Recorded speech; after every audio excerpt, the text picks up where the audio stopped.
हमें अपने पिताजी पे सबसे ज़्यादा गर्व था और है और हमेशा रहेगा। लेकिन एक चीज़ का हमेशा इस चीज़ का दर्द रहेगा कि पापा हमें अब हम लोग के बीच में नहीं, इस चीज़ का दर्द हमेशा रहेगा। जैसे बादल फट जाता है किसी के ऊपर, उस तरीके का हमारे ऊपर पहाड़ टूटा है बादलों का, जिसका कोई समझ में नहीं आ रहा है कि हमारे सर पे छत है कि नहीं है, पैरों के नीचे ज़मीन है कि नहीं है। ऐसा लगता है कि हमारा शरीर तो है लेकिन कुछ बहुत चीज़ दूर हो गई है मुझसे। बैकबोन थे, एक शरीर का जैसे एक हिस्सा काम करता है, हमारे रीढ़ की हड्डी जैसे हम खड़े होते हैं, अब हमारा वही टूट गया है जो किसी काम का नहीं है। हम लोग बस नहीं रोइए मत, पूरे देश के लोग आपके साथ हैं। यहाँ के ही विधायक जी हैं, वो नहीं है।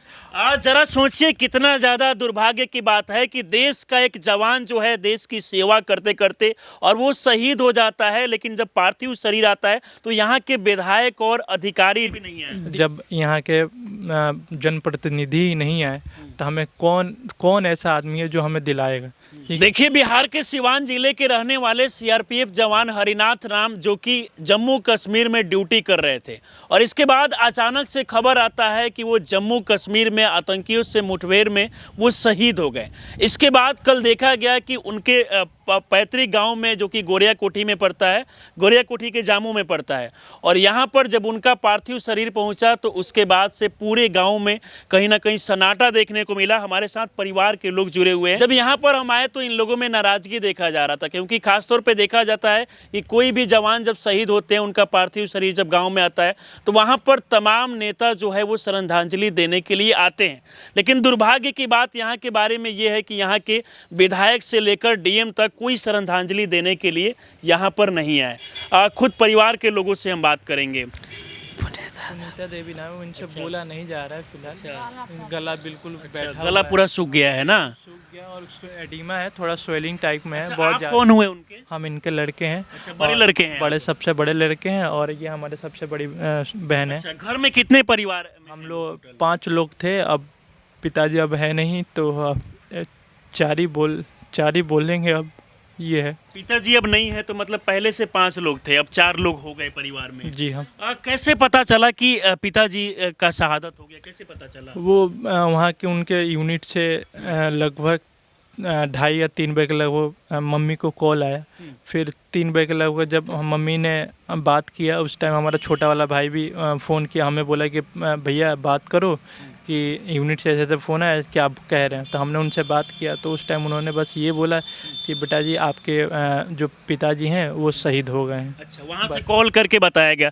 अच्छा, इससे पहले आपके पिताजी कौन से पद पे तैनात थे, कब से वो ड्यूटी कर रहे थे देश के लिए? पापा 94 के सर्विस उनका था। अच्छा। और उसके बाद अभी तक वो सर्विस पीरियड में थे और इस टाइम श्रीनगर में थे। तो श्रीनगर में वहाँ पे हेड कांस्टेबल कमांडेंट एक बोलते हैं ना, मेजर हमारे सीआरपीएफ में बोला जाता है जो, तो उस पद पे थे, हेड कांस्टेबल के पद पे थे वो। अच्छा। और वहाँ पे जब पद पे तो अपना ड्यूटी उन्होंने हमेशा अच्छे से किया, हर चीज़ हम लोग को समझाना। लेकिन ये थोड़ा दूर थे तो थोड़ा सा ये था कि हम लोग को थोड़ा दिक्कत रहता था कि हम अपने पापा के साथ बहुत रह नहीं पाए, क्योंकि वो हमेशा जब से सर्विस था, जब से हम छोटे से अभी तक मोस्टली हम लोग उनके साथ रह नहीं पाए। तो इस चीज़ का थोड़ा दुख है भी। अच्छा, जैसे कि वो छुट्टी में भी कम ही घर मतलब आ रहे थे, इससे पहले कब आए हुए थे? पापा लास्ट टाइम दिसंबर के लगभग आए थे। ऐसे 15-20 का लगभग आए थे। जब हाल ही में बात हुआ शहीद होने से पहले, तो उससे पहले कभी बताया कि आतंकियों से मुठभेड़ वगैरह हो रहा है, कुछ ऐसा चीज़? ऐसा तो कई दफ़ा होता ही रहता है। जब श्रीनगर है, जैसे आतंकी का एरिया है, तो वो सब तो होता ही रहता है। तो बाकी उन्होंने बहुत बार हमें बताया भी है, लेकिन इस सब चीज़ों को बोलते थे। ये तो सब हम लोग के लिए बस छोटी बातें हैं, क्योंकि हम इस फील्ड में हैं, मिलिट्री में है, तो दुश्मनों से मुठभेड़ होता ही रहे। देश की सेवा के लिए हमेशा वो तैयार रह रहे। वो हमेशा ही अपने देश की सेवा के लिए हमेशा तैयार रहे थे और हम लोग से ये भी बोले थे कि बेटा हम देश के लिए इसमें भर्ती हुए, तो हम देश की सेवा कर रहे हैं और आप लोग को भी देश की सेवा करना चाहिए, किसी भी तरीके से करो। अच्छा, ये हमेशा बात आप लोग को बोल रहे थे कि हम तो देश की सेवा कर रहे हैं, लेकिन ज़रूरत पड़ा तो आप लोग को भी भी करना बिल्कुल चाहिए। हम लोग को ये पापा ने हमें ये चीज़ सिखाया था शुरू से कि हमने जो सेवा किया, हम तो देश में फ़ौज में रहकर देश सेवा कर रहे हैं, लेकिन आप लोग भी अगर इन द सेंस कभी आए तो उसके बाद आप लोग को भी अगर इस फील्ड से नहीं आ रहे हो, मिलिट्री या किसी आर्मी ज्वाइन नहीं कर रहे हो, तो आप किसी और तरीके से लेकिन देश का सेवा आप लोग हमेशा करना। ये हम लोग को हमेशा मोटिवेट करते थे और उसी एक मोटिवेशन का एक हमारे पास ये था कि वो हमें उन्होंने मेडिकल कराया, दीदी को कुछ मेडिकल। को पढ़ाया भी बाबा, क्या भी करते हैं आप? अभी हम बीएससी नर्सिंग कर चुके हैं, मतलब इंटर्नशिप पे हैं। तो अभी हमारा 3 मंथ रह गया है, तीन से इंटर्नशिप पे है। तो बहन क्या करती है? बहन हमारी ये भी प्रिपरेशन करी गवर्नमेंट जॉब की, जबकि government job की। 2-3 जॉब इनका अच्छा से प्री निकल जाता है। मैथ्स में कहीं ना कहीं ऐसी चूक हो जाती हैं क्योंकि प्रिपरेशन करती हैं, तो बहुत से बच्चे भी होते हैं, तो उस सब इनकी थोड़ी बहुत हो सकता है कि क्या चीज़ में कमियां, अभी ये चीज़ बता पाएंगी। ठीक है, कहीं ना कहीं थोड़ा बहुत कमी हो जाने की वजह से ये सब थोड़ा रुक जाती थी। अच्छा, आप क्या करते हैं? मैं बी फार्मा में पढ़ाई करता हूँ। अच्छा, अभी पढ़ाई करते हैं। जहाँ तक देखा जा रहा होगा कि फैमिली में जैसे कि 2 भाई है, 1 बहन है, तो सारा जिम्मेदारी तो आपके पापा के ऊपर ही होगा। अब पापा नहीं है तो कितना बड़ा चैलेंजेस होगा आप लोगों के लिए? अब इतना बड़ा चैलेंजेज है कि कुछ बता नहीं सकते, बहुत बड़ा। एक वो कहते हैं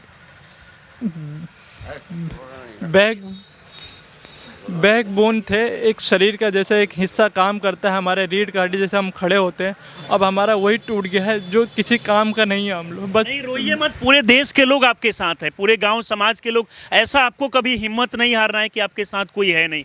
कल देखा गया कि हजारों की संख्या में तमाम लोग पहुंचे हुए थे श्रद्धांजलि देने के लिए, तो आपको हिम्मत अभी हारना नहीं है।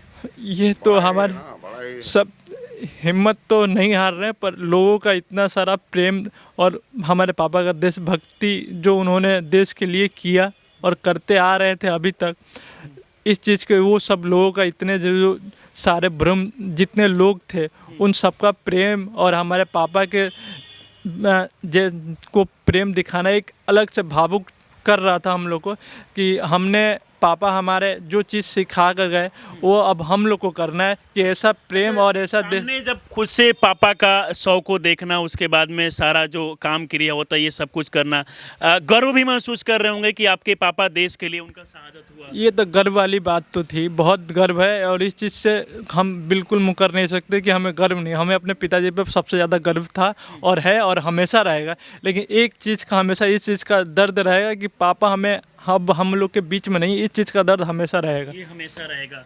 आपका सपना क्या था? पिताजी का क्या सपना था आपको बनाने का? हमारे पिताजी हमें डॉक्टर बनना चाहते थे, अभी सोच रहे थे कि हम नीट देंगे और इसके बाद एमबीबीएस मिल गया, एक मिलिट्री कोटा हम लोग का होता है उससे मिल जाता, कुछ हम भी प्रिपरेशन अपना भी मेहनत होता है, तो वो अब चाहते थे कि बेटा अब बीएससी नर्सिंग आपने कर लिया तो एक अब एमबीबीएस करने का मेडिकल की तैयारी और कंटिन्यू आगे रखो, ताकि आप लोगों की जो लोग ऐसे हैं जिनको सेवा नहीं मिल पाती है, मेडिकल प्रोफेशन डॉक्टरों के पास नहीं जा पाते, क्यों इसलिए नहीं जा पाते क्योंकि फ़ीस बहुत ज़्यादा होता है, दवा का पैसा बहुत ज़्यादा खर्च होता है। तो इस सब चीज़ों को वो चाहते थे कि हमारे अपने क्षेत्र जामू बाज़ार में एक अच्छा ऐसा हॉस्पिटल चलाओ जहाँ पे तुम्हारा फीस कम से कम हो और दवा का भी रेट सारे कम हो और लोग हर कोई तुमसे आकर ये कहे कि हमारा पैसा ज़्यादा ना लगा और उस थोड़े से पैसों में वो उनका सही इलाज हो पाए।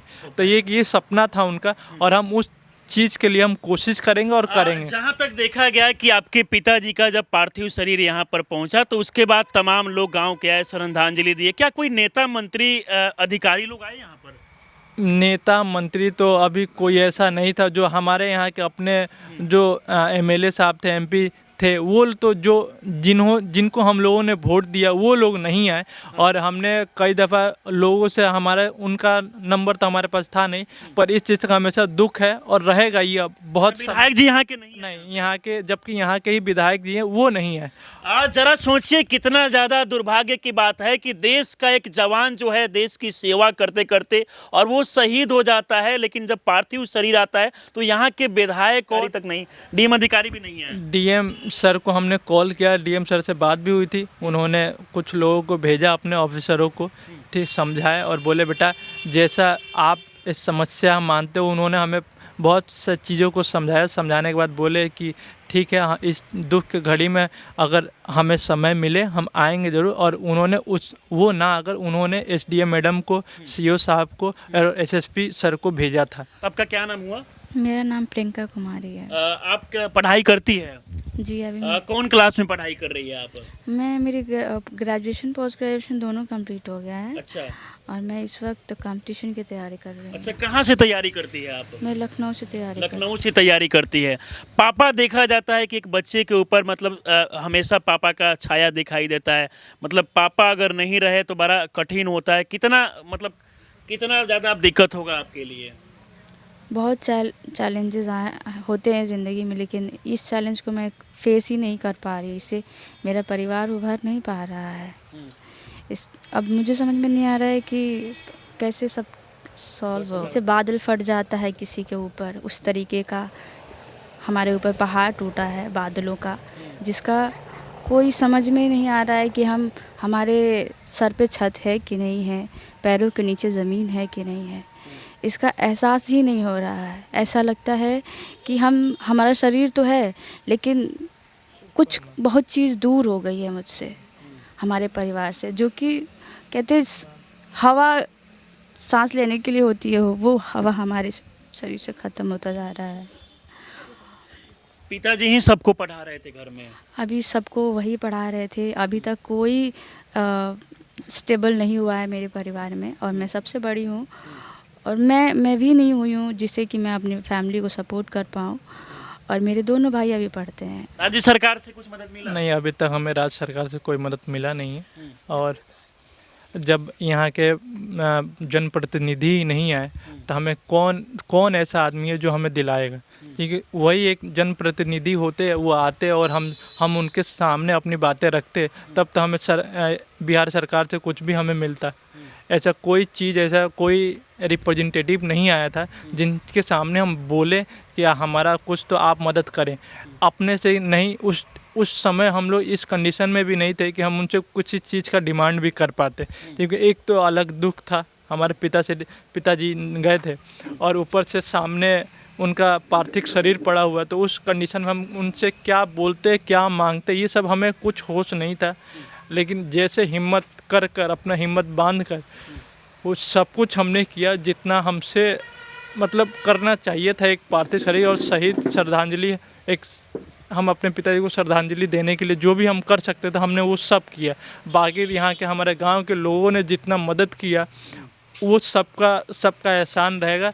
और इस चीज़ से हमें बेशक दुख रहेगा कि हम उन जनप्रतिनिधियों को जिताते हैं जो आप में कभी खड़े नहीं हो पाते। तो ऐसे जनप्रतिनिधि किसी को आप चुने नहीं जो आपके दुख में कोई खड़ा ना हो पाए और ना आपके यहाँ आ पाए। ज़रूरत पड़ेगा तो सेना में जाने के लिए भी तैयार? बिल्कुल, हम अगर ज़रूरत पड़ेगा, जैसे हमारे पिताजी फ़ौज में थे, अगर हमें मौका मिलेगा तो हम बेशक हम फिर से फ़ौज ज्वाइन करेंगे। और जैसे हमारे पिताजी देश की सेवा कर रहे थे वैसे हम भी करेंगे। और उससे देश का सेवा के साथ साथ अगर हमें अपना पंचायत, अपना राज्य के लिए भी सेवा करने का मौका मिला तो हम वो भी करेंगे। उसके लिए भी हम तैयार है हर तरीके से।